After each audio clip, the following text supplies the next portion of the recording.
stronger one. But yeah, this is definitely scary, especially again if it starts to get into sudden death territory. Agreed. That was a good Shadow Blade jump from Shadow there, just keeping it out of that Cinder AoE. Usually takes about 2 Cinder AoEs on even levels to pick off Shadow Blades. Torch getting the pull on the Cinder, but he gets taunted by the Neon, so the Cinder did live a little bit longer, but eventually does die because Cinder and Shadow Blade are there just shooting at it. Yeah, definitely liking Savage's level of chip here. He just needs to play well against this. Oh wow, that spider robot doesn't really have anything to stop it. Wow, the Cinder died just in time. Yeah, that's definitely unfortunate for Savage. We're seeing kind of a repeat of the first game, where these spider robots are probably getting more damage than they should, just because Savage has the potential responses, just doesn't quite have them up in time. Definitely a testament to Shadow kind of playing his opponent and knowing what his opponent probably has in his hand, you know. You know, we really ought to stop eating like this. The Torchwick Wars. Good old Torchwick Wars. Yeah. And Paladin's out. 10 aura for Shadow to work with, so what's his response here? Shadow Blade and Gunners, getting a lot of DPS and a lot of potential distractions up for the other things up. The Paladin did get like 2 hits on that tower, and then eventually re-aggro to the den, because Torch pulled it, but... Savage still has a lot of stuff up. Yeah, Shadow has like a good chunk of stuff up. Shadow like the Cinners are just so hard to deal with when you amass them in this kind of number. Yeah. I think this game is potentially already Savage's, but we'll have to see. Sometimes you say that as a caster and the game turns around out of nowhere. You never know. Torchwick pulling that Shadow Blade and just stunning her. Can't attack because he was taunted. Yeah, just another spider robot doing another chunk of damage, of course. And if he keeps getting those off, and Savage doesn't get a Paladin out to do damage, or he doesn't get these Neons through, or doesn't do enough Cinder Chip, I mean, he could still lose. Yeah, the potential is definitely there for him to lose the game, but Shadow has to play pretty close to perfect in order to avoid playing losing more chips. Because Savage can just keep playing Cinders and chipping away with this. Yeah, I think that might be the game. Yeah, that's the game right there. Shadow, I think, realized that he was eventually going to lose to Cinder Chip there, because he could stop the Neon Chip with Den, but like Cinder Chip at that point, he can't really do much to stop that. So we're going to game 3. And the first game 3 of this tournament. Can Shadow come up with a deck that's going to be optimal against what? Well, against Paladin, because now Savage can't change his deck. Yeah, it's Paladin and Torchwick to worry about, really. So he could play something really weird and just say, like, whatever, I'm just going to go aggro swarm. I'm just going to swarm my opponent. They play Paladin, I play 500 drop ships and emeralds. And it doesn't matter. You know, it's potentially an answer. Or he could go for things that more directly counter Paladin. I don't know. We'll have to see. Yeah, we will have to see for sure. I think that a structure is probably necessary if he plans on playing against Paladin defensively, because you need a structure for Paladin to shoot at, so it doesn't shoot at the structures that matter. Yeah. And the other thing about Paladin, unlike Ursa, is because both Ursa and Paladin are big old tanky guys that can go after structures, but Ursa has the disadvantage of having to get into melee range, whereas Paladin can kind of sit far away and shoot, which means being able to kind of on the spot just place a structure so Paladin targets that instead is a little bit more tricky. Because you don't have as much of a time window in order to do that. Yeah, Paladin is a lot safer from a lot of other responses too, because things have to get to it, and it's really far away, all the way in the middle of the map. We got game 3 coming up. Gunner's out on both sides.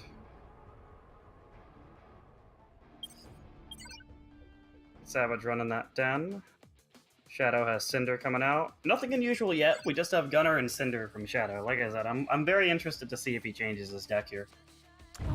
Yeah. He could have just kept the same deck and just say, like, whatever, I'm just going to outplay with spider robots. It's entirely possible. That is entirely possible. Kind of surprised by that Neon, and that it just kind of went right into the den. Oh, we have Crow. Okay. That Crow's going to get some damage, I think. Shadow going to back to like his tried and true deck I see him run most often at his meta on Ladderwood, which is a variant of a Crow deck. Yeah, I think that's fine. He got 3 hits off of the Crow already. That's pretty good. Although, again, Savage has been really good these games at sneaking in chip damage. He's really... Yeah, I don't know how he keeps doing that, but... Yeah, he's definitely playing up to Shadow's level for sure. Yeah, it's very cool to see that. Both players just cycling around thinking. Just the clicks, I love it. Cinders and Shadow Blakes in the center. We're seeing the Torchwick out. Cinder, of course, has to use her ability. Grabs her to get better value. Crow swinging right before Torchwick swings, so he doesn't take that chunky Torchwick damage. Neon not pulling that Crow away. That Crow is going to do a lot of hits. Wow. 4. Oh. 6 hits. That's a lot of damage. That's a lot. I know that's very demoralizing for Savage. Against most players that are against most good players that respond to Crow, you can only really get 2 hits in. Like he just got triple the normal value that's expected out of a Crow. Yeah, pretty much. That's definitely scary. Very well played, Nolan, to stop the Cinder damage. And now, yeah, you can. I wonder. Okay, what's Savage gonna do? Because the only card he hasn't played, of course, so far is Paladin. We know that's in his hand. Mm-hmm. And then, of course, Shadow hasn't played one card, and we have no idea what that is. We can make guesses, but no idea. Cinder abilities going out, doing damage, doing AoE. Savage, once again, probably coming out better here, as long as that... Oh, Cinder doesn't live. I was going to say, if that Cinder lived, he'd probably actually have come out really, really well from that raid.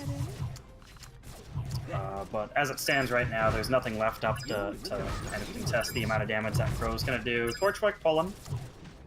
That was a good placement by Torchwick. He managed to pull the Crow almost at Crow's full range. Yeah, exactly. And now he has Torchwick up to maybe tank for these ranged units. These poor Cinders for Savage.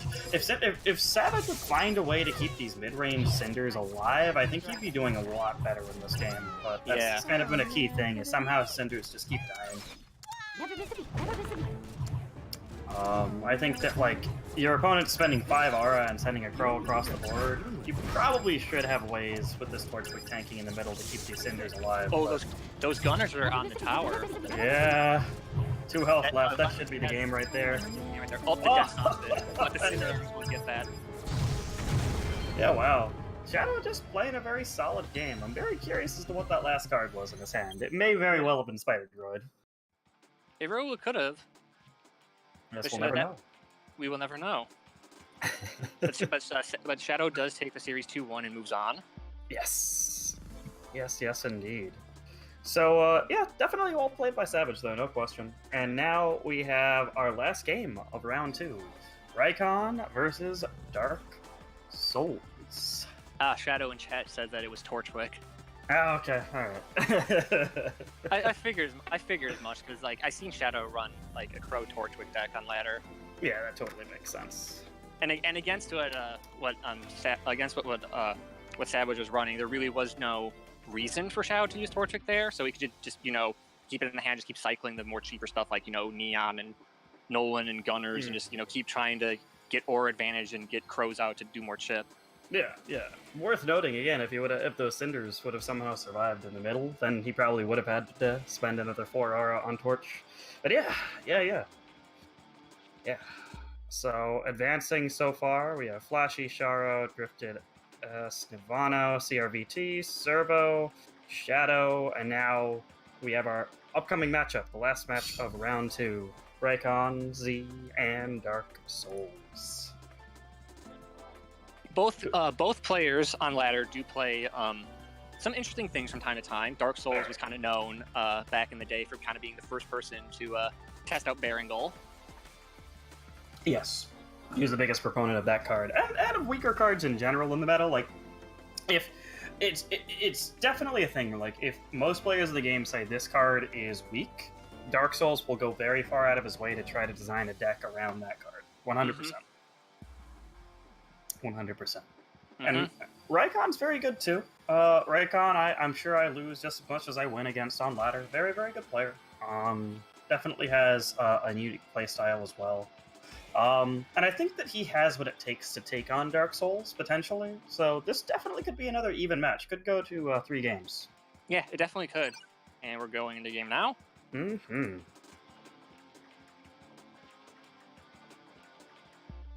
players playing.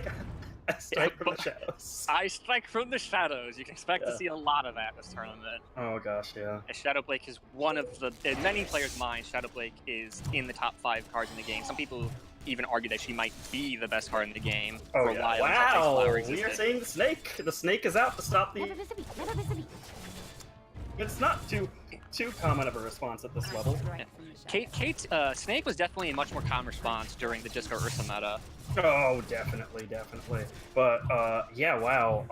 Raikon's getting a lot of Shadow Blake mess here. Yeah. Okay, that was a good Cinder. I like that. That was a good Cinder.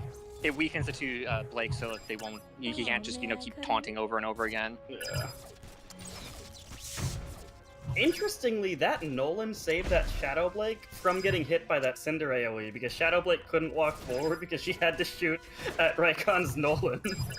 That's actually a pretty funny interaction there. Yeah. It's always cool to see those kind of. That's again when people kind of are like, "What's so interesting about Shadow Blake for all the top players?" And it's like kind of just all those little things like that.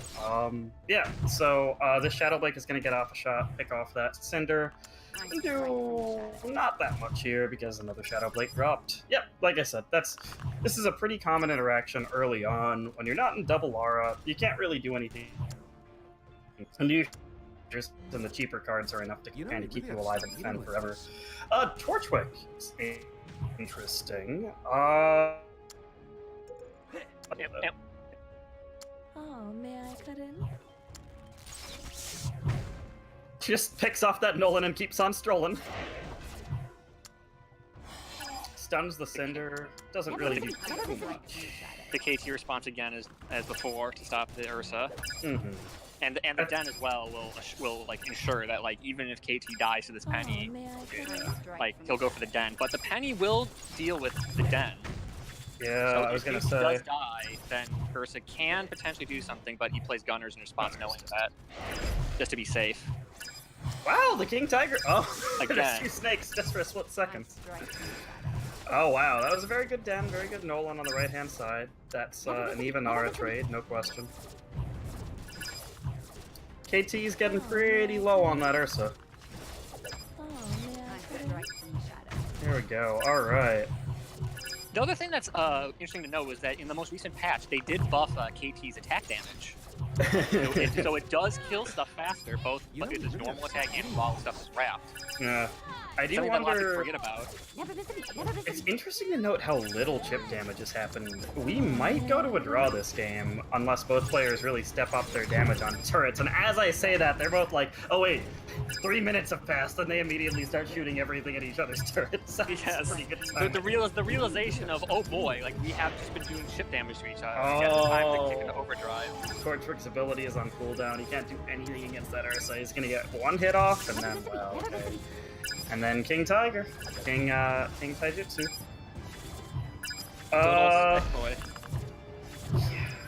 Beowulf jumping forward, getting stopped. Shouldn't do any damage really here. Yeah, Den plus Nolan is a good way to respond to that. Snake for his aura, I will say this, Snake for the aura is very tanky. So having Cinders behind the snakes is definitely a good play. Snake kind of fills that same role as Glinda does, where it's like, this unit is surprisingly tanky. Yeah, pretty much.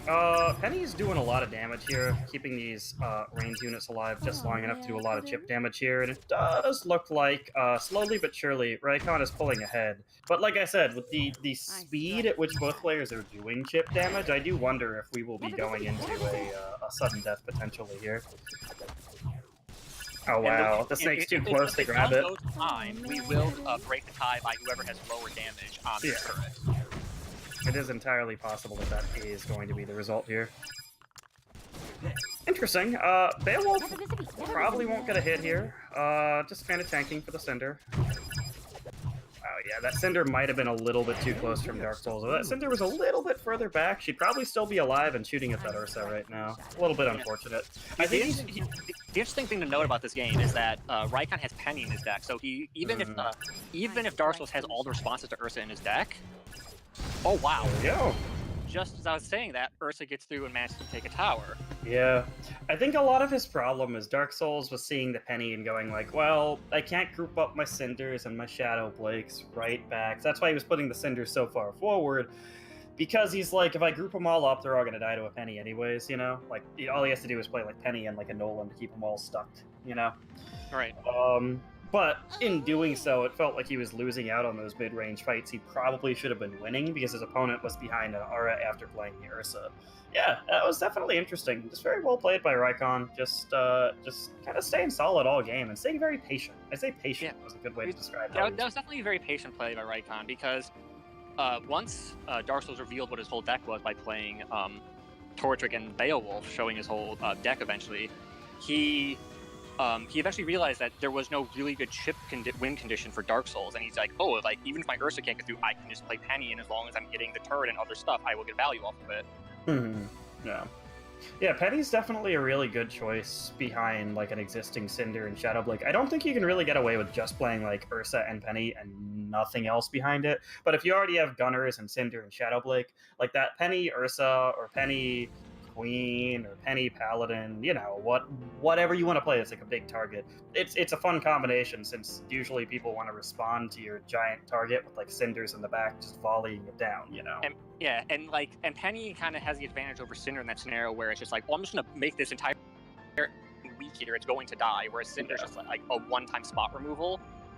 Yeah. Penny's just like, you can't play anything here for like 8 seconds. Yep, and we got a game 2. We'll see if any adaptations occur from Dark Souls. You know, we really have to Interestingly, Raikon just going right for that Ursa at the bridge.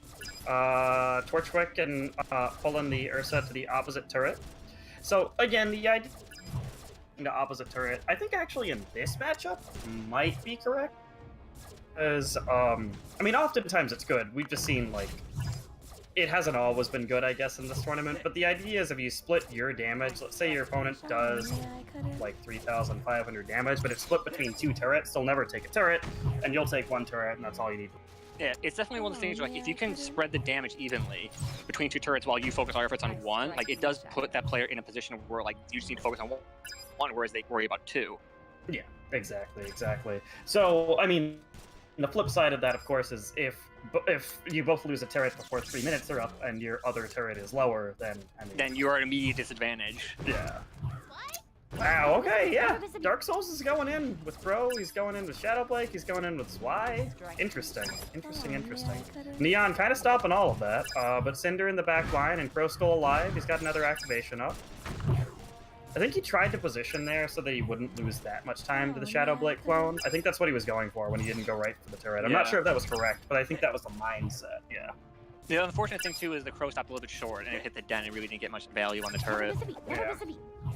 Those Gunners did so much. He was like Gunners, like just leaving those Gunners. That's one of the situations where if Raikon played the Gunners just like a little bit forward, like in front of the tower, so if the Gunners would target them, like he would have avoided a lot of free damage on his turret.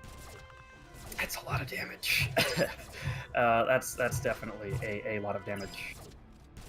I'm not sure if even Flex Tape can repair that damage. That's like over 1,000 Aura or not Aura. Like there is a reason why many people consider Gunners like because for 2 Aura they can potentially do that. Yeah, it's You know, we really Crow almost taking out that turret pretty much by himself. Yeah, Dark Souls, I'm sure, is feeling pretty good about this game and pulling that Ursa away from the squishier units on the left. Penny's out. Penny's doing some chip. Shadowblakes are out. Cinders are out, doing some chip. That's definitely an issue. Dark Souls is going to definitely take a lot of damage on the left here, but not enough to even up the game. Dark Souls does have to be concerned, though. If he loses another mid-range fight like that, that will be a concern, and that turret will likely go down. You know, we really gotta stop. Pulling out the Torchwick and the Den. Penny, of course, trying to take out that Den, but the Ursa's still wasting time walking towards it, so... Wow, and another Den out. And that's game to Dark Souls. We're going to another game 3. That's a really fast adaptation. He was just like, you know what, that's fine. Just Crow's Y, done. Yeah. He didn't have to think that long about that. He's just like, what are you gonna do? Urisa's wandering towards me, and I already have Den and Torchwick in my deck, so Crow's Y, go in, you know. I lose some of the lower cost cards, but it doesn't matter as long as I'm defending against your Ursa properly. It's not like with you rotating Ursa in your list, your rotation's that fast anyways, so... Yeah, because with Torchwick and Nolan, like that's like if the Ursa is not well supported, like that's enough to really stop an Ursa, especially on even levels. Whereas like Crow's Y, like you just fly those across the map and just like I'm gonna do like a guaranteed like 500 plus damage to your turret. What are you gonna do about it? Yeah. We've seen time and time again that Crow is one of those cards where you can't really afford to ignore him. And we just saw the insane damage that Gunners in a single Cinder, they can just do, like, they can put you at, like, plus 1,000 advantage. Yeah, it's pretty good. It's pretty good. So, we're once again at Game 3. Raycon has the option to swap around a deck. We do know that Raycon does like Ursa, but we'll have to see. It would be interesting to see. We haven't seen it happen yet, I don't think. Has anyone played, like, AK Glinda pushing? It's really hard to do, obviously. No, I have not seen anyone, like, I think there was one match where someone played AKs, but no one's played AK Glinda yet. Yeah, the problem is, of course, AKs at level 9 as opposed to AKs at, like, level 11 or 12 or 13 even. They're definitely a lot weaker. They're definitely weaker. The plan is still there, though. I mean, you could just walk those AKs up, your opponent plays Neon, you play Glinda, Neon gets stuck on the turret, and then you have a turret being tanked for by 4 AKs. I don't know. The potential is there, but here we go. Game 3. Already Gunners out, and Shadow Blakes, and all of the good cards. All the good cards being played early on.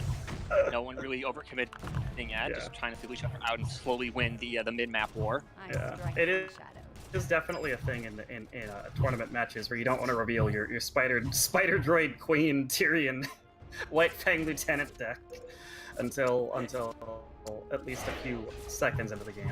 So Raycon's still playing Ursa. I don't think that's too unexpected. Just a Gunner out isn't gonna Ice Flower. Wow. Okay. But interesting by Dark. He played the Torch to potentially pull the Ursa, but then the Torch was in range of the Ice Flower, so he just immediately pulled out instead, knowing that was a bigger threat. Split second decision. That was one of those. That's one of those things where, like, you play for the Ursa, but then the Ice Flower gets played, and you just have to instantly in the moment be like, the Ice Flower's bigger, that I have to pull that. Yeah, that was definitely a split second decision. I would imagine that Dark Souls, like, whoa, hold on. You know, it's usually my response in that situation. Just a slightly bigger threat emerged. So once again, the Torchwick out, grabbing that Ursa. Yeah, I think that's fine. Just splitting the damage, and he's gonna do so much right with that Shadow Blake and Gunner. Yeah, that's solid. That's chunky damage. That's the damage of a Crow. You know, that's fine. Oh, may I cut in? Oh wow, Torchwick almost got a hit off. He had to use Neon there just to avoid that Torchwick damage. Yeah. Torchwick does a lot of damage if he hits a turret, just like Pyrrha. One of those cards. I think at level 4, like, he does like almost 600 damage with one swing. So it's like, in the event that Torchwick does make it to a turret, like, he does some big boy damage. Yeah. Oh, definitely. Yeah. I definitely like the way that Dark is playing this so far. I like his reactions. I like his, really everything that he's doing right now. Wow, that's wise. Yeah, even though the Cinder got the ability off and killed the Gunner. Yeah, he's still getting the chip. He killed his Y, so he used Y to kill Cinder, so he doesn't have to worry about Cinder living for too long, and he gets free chip on the turret. Will he use the Crow ability, or is he just gonna... He's holding on to it. Okay. Okay, there we go. Oh, wow. It's a shame he used it right there. That Cinder would have been dead if he would have used it a millisecond later to position it around the Cinder. Yeah. It's good, though. I mean... But Dark Souls did the right thing, where he waited to see what other units were played, and he realized, like, oh, he's on Aura now, I can now, like, throw over there. Yeah. Cinder getting picked off by Cinder is pretty important. That Ice Flower's probably going to get a second activation unless he gets a Crow out or the Torchwick grabs her. Yep, there we go. I was going to say, the second activation for Ice Flower is really where she gets scary. The first one's like, it's okay. But the second one is really where it's like, she's just getting too much value at that point. Wow, that was a great Zwei. That was a great Zwei and a great Crow. Game-winning Zwei right there. Yes, definitely. And Dark Souls wins the series 2-1 and moves on. Indeed. Which means both Sharo and Dark Souls, both of our other two commentators, have moved on to the next round. I was gonna say, I think we're stuck on casting, which is fine. Which is no fine. rotation. I'm totally cool with that. But it looks like we had planned on rotating Dark Souls and Sharo if they didn't happen to advance, but foolish us thinking that they wouldn't advance from their brackets. And with Sharo and Dark Souls advancing, it will continue to be Malfunction and Best Sakya NA on casting. Mm-hmm, indeed. Full list of round 3s is as follows: Flashy versus Sharo, Drifted S versus Nirvana, CRVT versus Servo, and Shadow versus Dark Souls. All right. Pretty stacked brackets. Yes. I think every single one of those names at this point is like, man, I don't want to run into them on ladder. Yeah, all of those names are like, oh boy. When I see them on ladder, I'm like, oh boy, I'm gonna have to like actually like not. If I'm playing a meme deck, I'm like, I have to not meme as hard. Oh boy. Yeah, exactly. I've had so many of those moments on stream where I'm playing a really stupid deck and on a huge win streak, and then I run into like Flashy or Sharo, and I'm like, oh man. It reminds me of the time where like the patch just happened, and like me and Shadow were both testing out like Emerald Junior, and we ran to each other on ladder, and then we both played literally Emerald Junior into each other at the exact same time, and I'm like, well, this is hilarious. That's pretty good. That's definitely pretty good. Yeah, I mean, Ruby Amity Arena, there's definitely things that could be improved and balance patches that could happen, but the meta's in a spot where you can still play a bunch of wacky stuff. Anyways, Sharo versus Flashy. Here we go, round 3. Round 3 indeed. Any predictions for who's coming out on this one? It's hard to bet against Flash. He's just such a strong player. He's the mistake punisher, as you described, which I think is accurate. I think that's accurate. Sun's out, though, with his guns out. And that's the typical response if there's to play Ice Flower in the back and just instantly freeze the sun close. But there's another sun! But there's another sun with the Velvet. Decent response by Flashy with the Crow to use the AoE of Crow to kill the sun clones as fast as possible, minimizing damage. But yeah, now the question is, can the second Ice Flower activation translate into Flashy doing as much or more damage? He does with get the one gunner activation. alive, this heroic gunner. That gunner didn't get frozen. That's great. So he got some good response damage in with the second ice flower ability, but he still does have he still is down by about like 300 damage on this turret. Mm-hmm. Yeah, definitely. But that's definitely for Flash. That's definitely a potential to come back from that. Surprised that there wasn't like faster ranged units down for Sharo there once that Neon was out, but yeah, that's fine. The ability is still gonna, yeah, he's fine. His Cinder's still alive. It's still fine. Gunners, oh wow, that left gunner gets 2 shots off. That's really, really nice. At this level of play, that kind of stuff matters. Mm-hmm. That kind of stuff definitely matters. That's a pretty standard response with there's just lone gunners, just play a Shadow Blake, taunt her back, they'll attack that. The turret and Shadow Blake will kill the gunners. Oh man. Oh. Sorry. This is also, I think, the first time where we're seeing like Flash use like.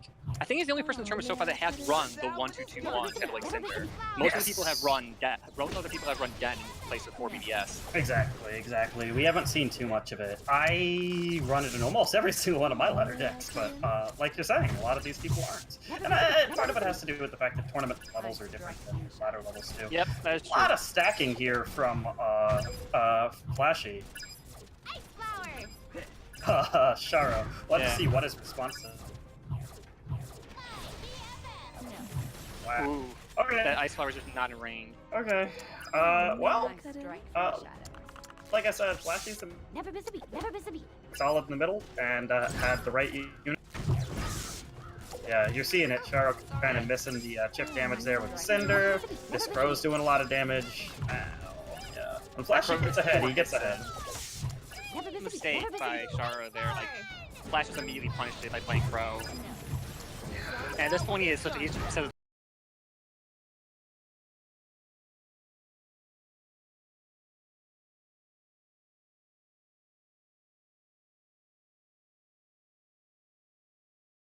Flashy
suddenly spider roboted right in the face. Exactly. Yeah. But the advantage of a best of 3 is then the loser can change his deck and make adaptations as needed. But the first game always is kind of a little bit scary. Oh yeah, and it can throw you off too. I can't tell you how many tournaments I've played in, and so many games where like that first game mentally affects you. It just does. Win or lose, it puts you in a mindset for the rest of the set. Oh man.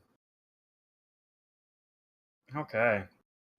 Lots of Shadow Blaken, lots of Cinders, and it The looks good old like Shadow Blake Cinder Wars. slowly but surely, well, yeah, Sharo traded back with that Cinder, so that's fine. But I think that Flashy is a little bit ahead here, unless Flashy just lets this damage happen. Yep, there it is. And Flashy knows that because of the aura. Is he gonna use the Crow to avoid that? Okay, he tried to time the Crow to avoid the Torchwick activation. But Char was patient enough and waited. Yeah, that's a ladder special as well. He was patient enough and waited for the Crow to use the ability, but at risk of letting Crow do more damage. Exactly. That is definitely a trick for those who don't know, is if you activate your Crow at the exact moment that Torchwick uses his ability, Torchwick's ability goes on cooldown and Crow is not grabbed. Which is interesting because sometimes it happens to me when I try to like torch a Crow, but the ability doesn't go on cooldown. Yes, because Torchwick is one of those weird things. Yeah, Torch is one of those weird characters where like his ability usage is very kind of glitchy and kind of buggy at times. Yeah, well, it's basically there's a gap. There's basically a gap where before and after that exact second, if he uses it, the ability won't go on cooldown. It's like literally a half second. But regardless, man, Flashy with just the mistake punisher here, like that. Oh, even these Sun clones aren't getting through. And then, oh wow, that Cinder clearing all those gunners. He's just gonna let this Crow face tank for a little bit. Yeah, I think so. And then to send it in for even just one swing at this point. He's ahead enough that one swing is all he really needs. Yeah, at this point he's ahead enough where he has so many range units in the back line that you can just get one Crow swing in and then just use Cinder ability to chip a little bit more. And then the Ice Walk can get another ability off and clear everything anyway. Yeah. He's gonna send this Crow in and then follow this up with a Cinder ability, and that's probably the game. Yep, that's exactly that. It is. Flashy taking the series 2-0. Oh yes. Yeah, definitely people weren't sure exactly where Sharo was going to place. Sharo's still playing really well, getting this far, obviously, getting to round 3, going 2-0 against Porter. But Flashy, once again, showing us why he's kind of feared as a strong ladder and tournament player. Yeah, because like as you could see, like when both of them were on and neither of them had really much of a lead. They were both pretty much on even footing, but the moment that Sharo like makes a mistake or overcommits, Flashy just that's like the go switch where you just like, okay, I'm gonna do this and you can't really stop it. Apologies here, but we are going to have to take a small break so I can get the game audio back in the stream because something broke for some reason, so that's okay. That is okay. Just give us a minute.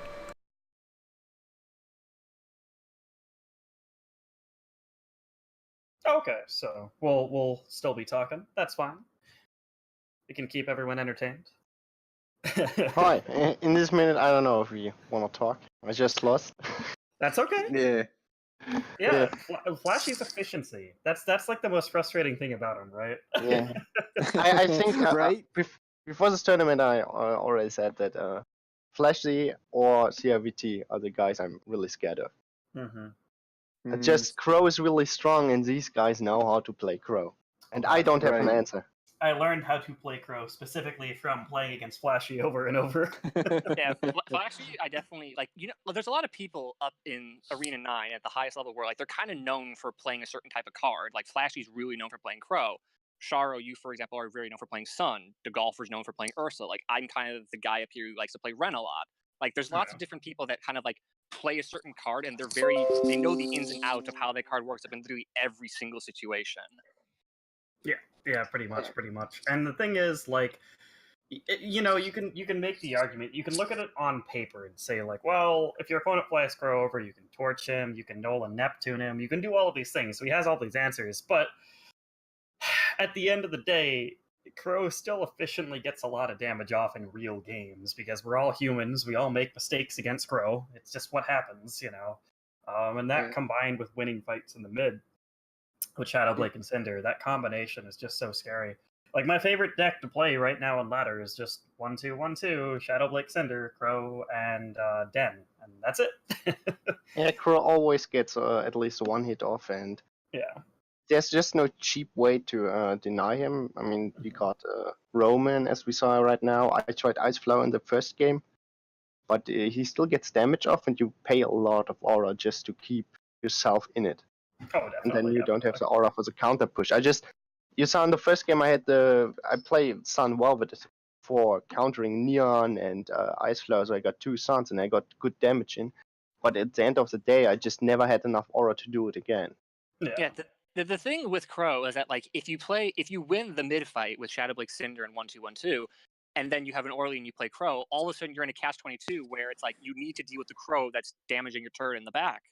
But at the same time, if you don't deal with the Shadowblade and the Cinder, they're gonna just shoot your turret for free, and like that's just that's just a turret immediately if you can't answer both those at the same time. Yeah. I am actually very curious.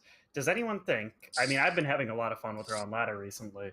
It's kind of all I've been playing for the past like 2 days.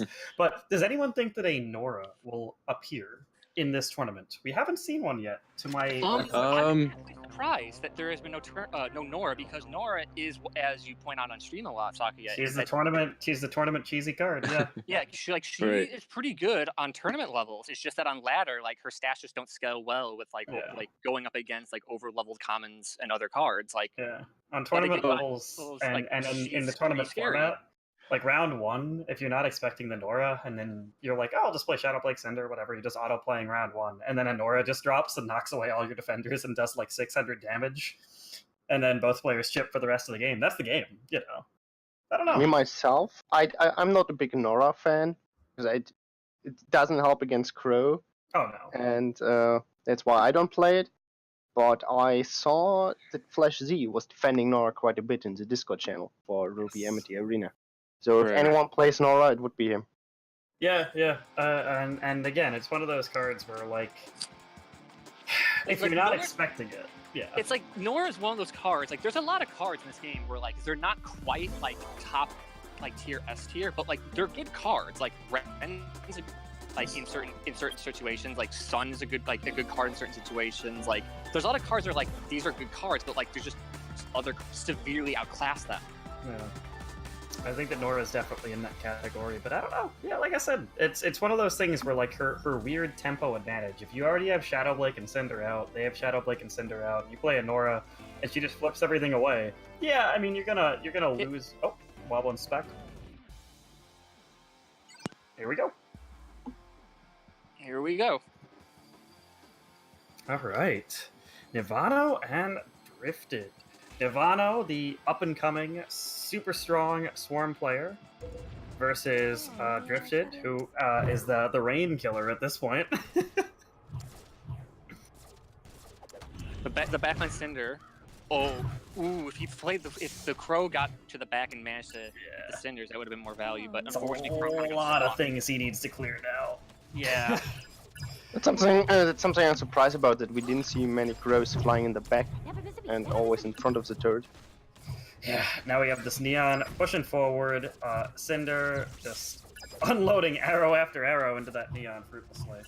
So I will say, Nivano playing well, but Drifted defending that way better than I would have. Just very quick thinking there, and really not getting that far behind. Oh, may I cut in? Here comes the next push. The Swarm floodgates are open, taking a bit of damage. That was a good placement of the Den on the right side. Yeah, just trying to pop those dropships a little bit earlier. He's got a little bit of chip. He's got a little bit of chip on the right-hand side. Left-hand side, just that. For being at an aura disadvantage during that push that Nirvana did, like Drifted held it off really well. Very curious as to what's going to happen here. Yeah, just a blind Crow. Wow, that Crow that got a surprising right amount of by getting the gunners, and he got what, 3 hits there? Yeah, that was pretty good. I'm okay. Maybe it would have been smart to just counter push and only play Snowland, take a bit of damage, but having your entire push so into the turrets. Because Drifted had no aura. That worked out pretty well for him. Nice Den. Another great use of Den to pop the dropships, and that Cinder just gets incredible value. Yeah, that's good. Man, Drifted When did Drifted become this good? I know that Nirvana is winning this. I'm just blown away at how much Drifted's improved. It's really interesting to watch this happen. And this girl's gonna get 2 hits in, 3 hits. Yeah. Yeah, 3 hits. Well, Drifted staying a bit on 10 aura. Maybe a little bit too long. Lost maybe 1 aura. We will have to see. But that definitely can matter at this level, no question. Wow, those gunners are gonna die to that Cinder. That was unfortunate. Definitely unfortunate Cinder place or gunner placement there. More Swarm coming in. These Cinders holding as long as possible. Wow, okay. That was pretty good from these Cinders. I think that if both turrets go down and it goes into sudden death, Drifted might still have a chance. But I think that if Nirvana can get a turret down in the next few seconds, yes, he's pushing into the Scrow. This might be too early though. We'll have to see. Well, we actually we just went into sudden death too, so Yeah. Drifted is defending against this fairly well though. Oh yeah. Again, this is kind of like if people are like, how do you fight against Swarm without flints and stuff? It's like this is kind of what you do. You're just playing these low cost units, but wow. I like the idea of the Crow there, but unfortunately there's just too much other stuff there that the Crow, like, he gets to swing off and kills the thugs in the dropship, but... Yeah, that Cinder gets another ability, yeah, there it is. Didn't even... And I count on Nirvana adjusting to the Den, because I played Den against Nirvana before, and I matched against him like 3 times in a row. And the first 2 times, Dan Cinder worked wonderfully against him. But the 3rd time, he knew exactly what to do. I 100% agree. As I keep iterating, like Flash is just that type of player where he's just super calculated like all the time. Like Nirvana was like that specifically with Swarm, where he's just like, I know exactly what to do depending on what you play into me. Yeah, definitely. It's gonna be really interesting to see if Nirvana ends up taking this whole thing with Swarm, because I really do feel like, oh, we got game 3 coming up, or game 2, I should say. Sorry. I strike from the shadows. Not game 3 yet. Interested to see if we see any adjustments. Oh, that Crow is gonna get some pretty good value there. Got 2 swings off and got both the Cinder and the Clone there. There still is the dropship on the right, but that will be stopped by a Den. But the left side's still taking some damage. Not enough aura to defend both sides. And then Nolan just went to town on that tower. Yeah, Nolan's a weird one, where Nolan by himself obviously can't get to a turret. The turret kills him, but if he gets there...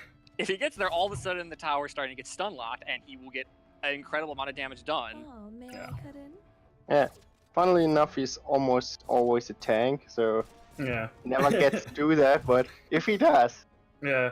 Definitely it's one of those nice things where it's like, oh, my Nolan's stunning the tower. That's nice. Exactly. Definitely one of the weirdest combos in this. Oh, well, here we go. We got the Swarm going again.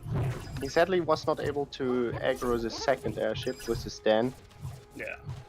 I think that's still kind of okay, though. I mean, the Neon gets through, the Gunners are going to do damage. Yeah, that's actually pretty okay. That's okay. You got some damage in, and I can follow up with the Crow. Yeah, oh, that Nolan position is a little bit... Yeah, that Nolan position was not super great. It's definitely interesting. Wow, and the Cinder's still alive to do that ability, and interesting. Drifted got some good value there. Yeah. Off of just a Crow and a Cinder, just due to simple like mispositioning. Yeah, with definitely not used to Nirvana doing that. So yeah, it might just be pressure from the tournament. I don't know. Crow's hard to predict.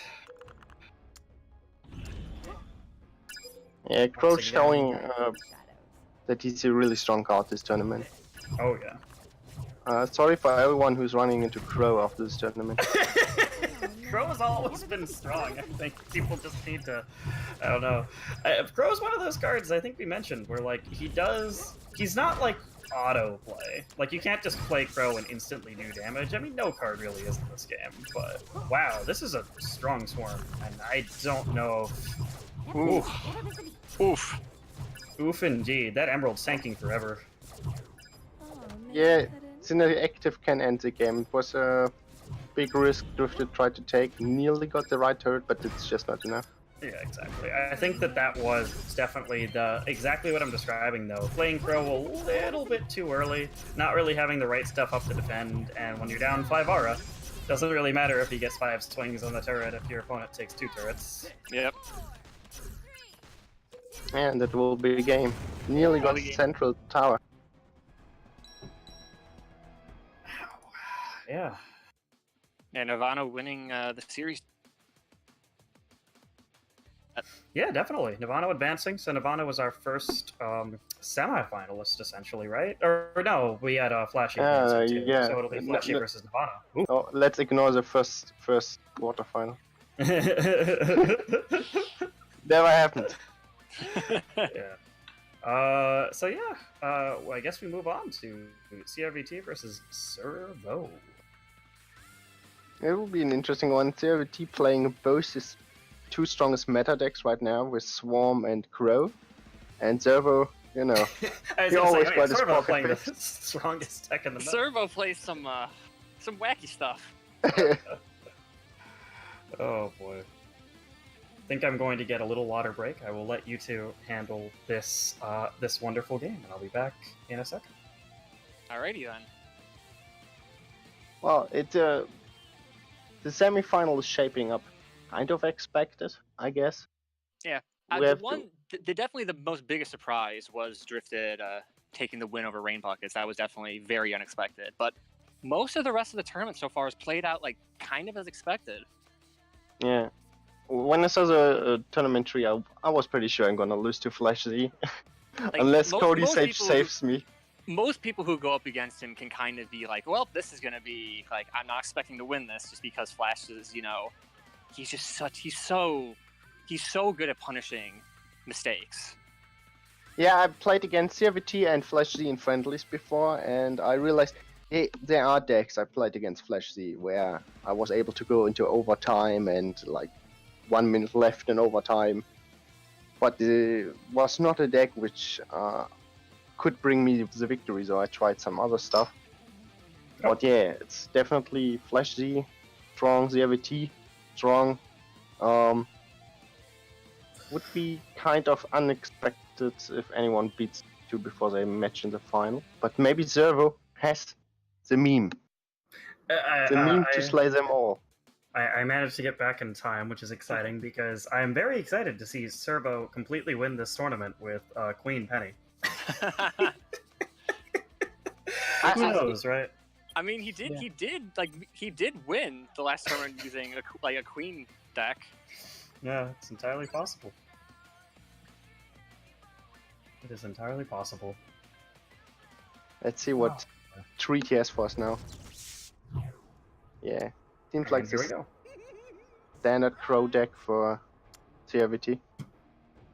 Yeah, I think that CRVT is going to be playing a pretty standard deck. I don't think that there's anything too crazy there. I think that the craziness will be coming from the other side of the other side of the board. It's a lot of Crow damage. That's a lot of damage from that Crow. Servo tried first the Tyrion against Crow, but Crow can just swap lanes, then he tried Neon. But if you place Crow behind the turret, Neon cannot get Crow away from the turret. Yeah, Even if like, he all taunts him. Neon will do is if he does taunt Crow, we'll just pull Crow from the back of the turret to the front of the turret. Yeah. And you'll just keep hitting all the way. Now we see. Interesting Mercury. Yeah. I mean, it is Servo. Servo does play some, you know, not surprised to see him pull out the Mercury. But CRVT now has Ice Flower Crow, so he can't even freeze the turret. Oh, it's so much value. The Crow is not getting shot by turret, getting additional swings in. Now the Ice Flower, they got a shot in as well. I really don't know what that Tyrion's gonna do to the turret either. He's just gonna kind of walk forward and tank. He's just gonna kind of walk forward, tank tower shots. I think Oh, he's not dead. He's not dead. Tyrion was in the deck for Crow, and he's not bad against Swarm decks, which is a 2 decks CRVT plays. But at the end of the day, Tyrion is not able to catch up to Crow, since Crow can always just switch lane. Yeah, I think you're totally right. Like, if CRVT would have played, like, the Cinder, you know, whatever, and Swarm and Emerald deck, Tyrion's actually kind of interesting against that. Like, you can just draw at the center. Oh, wow, yeah. That's a CRVT special. Yeah, this is interesting. Like, this is kind of a greedy deck by CRVT running the Shopkeep, but Servo has Penny, so he can deal with this. It's just interesting because, like, Shopkeep. yeah, I don't know. I guess he's just playing it because he's like, well, I have this turret anyways, so might as well just make him spend time spending Penny on the opposite lane so I don't get chipped out at all. That is true, yeah. Like, he has to choose, do I chip, use Penny to chip the tower, or do I use it to chip the other tower but the Shopkeep as well? Turian active was used on the Shadow, not on Blake herself. Yeah, that's a big deal. And I think that she will just barely survive. Yep. There comes a Crow from both sides. The Mercury. 24 seconds. There's a problem. If you place Crow in front of the turret, Neon can indeed taunt him away. That's why you should always try to get all behind the way the turret. back home there, yeah. Double Crow? Double Crow scary. But there's the Ice Flower. Yeah. Still gets a lot of damage in, but yeah. In a Crow vs Crow matchup, it's not enough. Yeah, it's just not enough. Yeah, we're definitely seeing CRVT's incredible amount of experience. I really need to check Servo's games to see how many games he has, but CRVT has quite a few wins under his belt. Wow. There's a few players out there that are, like, very much so, like, they play a lot of games and they kind of just, like, mathematically figure out the game at its core. It's definitely Rainbuck and CRVT. They both play an incredible amount of this game and just learned, like, all the little, you know, nooks and crannies of, like, data they can, like, get out of this game. Yeah. As far as I actually understand it, like, CRVT and Rainbuckets wake up at, like, 6 a.m., they go exercise, whatever, and then they play Ruby Amity Arena for the next 16 hours, and then they go to sleep. I don't know how else they would have accumulated the number of wins they have on their accounts. Yeah. Talking about Mass, well, we can't ignore Pious Flea. Oh yeah, Maybe Pious he's Flea. not a lot of practice compared to CRVT, but he definitely got the Mass. Oh yes, yeah. I've talked on stream about the concept where you can kind of divide competitive players in video games into heart, mind, and body. Where body style players are all about practicing the game nonstop, whereas mind players are all about kind of analyzing the outside of the game. Like Pious Flea is a great example of like a mind player that's like trying to analyze all the back end numbers and math behind it, as opposed to players like CRVT and Rain that will just play the game more than any other player and will get better via that. You know, yeah, definitely. Mm-hmm.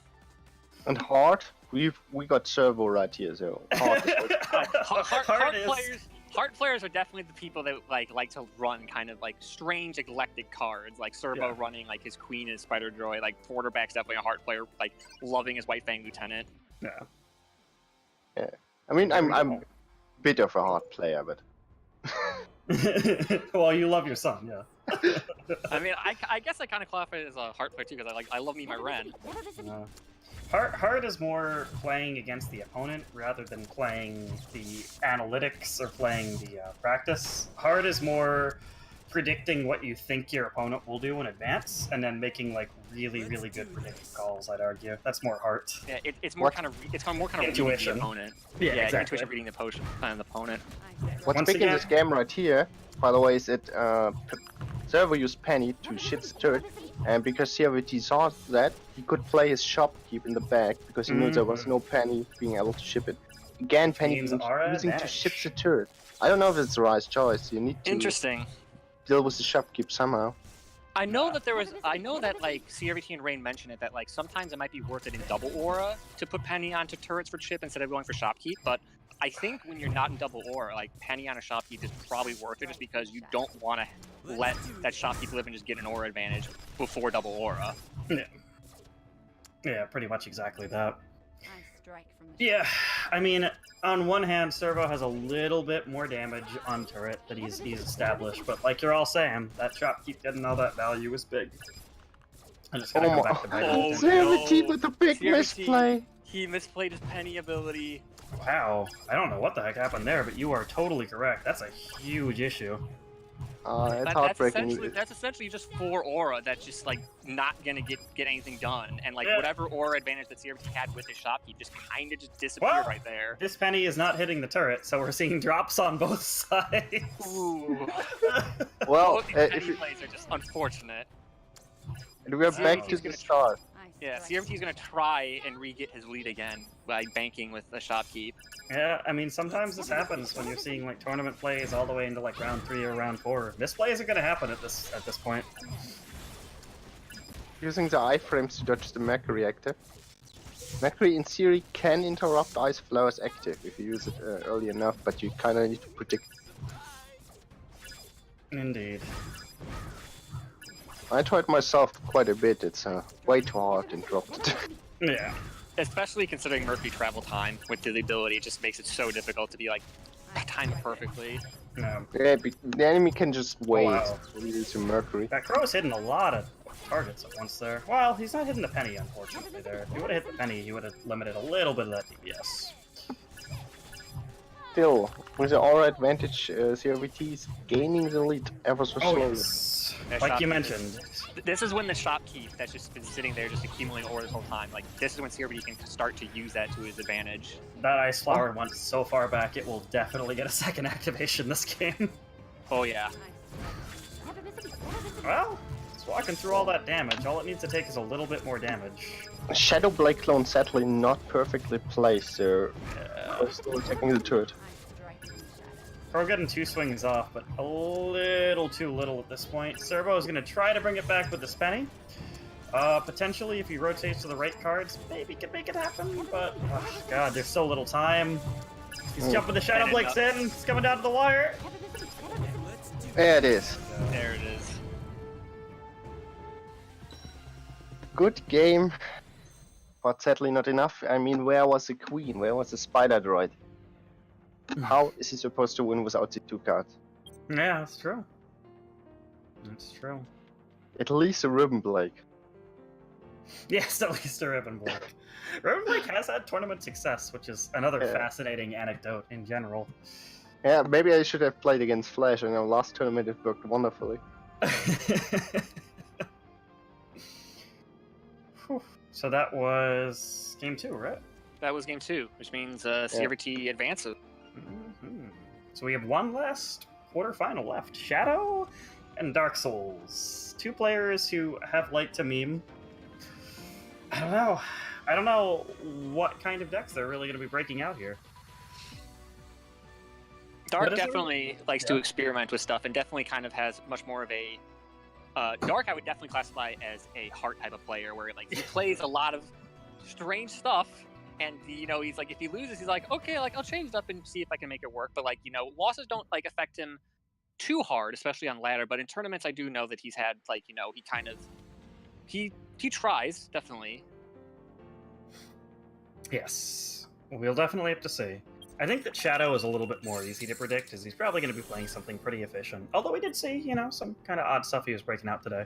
But Dark, I'm going to be honest, I have no idea what he's going to play. For all I know, he could play Ilya. Like, I don't... Dark is going to play something.